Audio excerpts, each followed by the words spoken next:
Masih bersama saya Rizka Devi dalam Kompas Aceh. Saudara, pihak kepolisian melakukan pengamanan logistik pemilu. Mereka disiagakan di lokasi gudang logistik untuk memastikan tahapan berjalan lancar. Pihak keamanan yang siaga ini juga untuk mencegah terjadinya ancaman pemilu di Banda Aceh.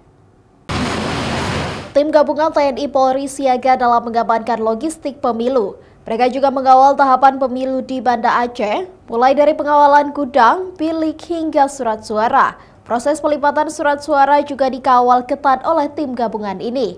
Selain itu, polisi wanita juga ditempatkan di lokasi pelipatan surat suara.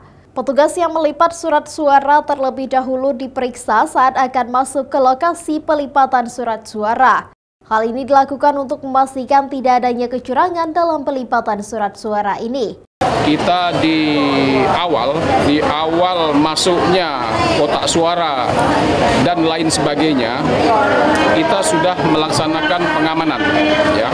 Pengamanan gudang KIP yang pertama itu di Kampung Mulia. Itu gudang KIP yang terpusat, ya, terpusat di Kampung Mulia. Kita laksanakan pengamanan. Anggota yang terlibat dalam hal pengamanan tersebut di situ agak lebih banyak anggota kita libatkan. Kenapa demikian? Karena di gudang tersebut semua alokasi tahapan daripada apakah itu bilik suara, kotak suara, kertas suara, semuanya itu ada di gudang KIP yang ada di Kampung Mulia.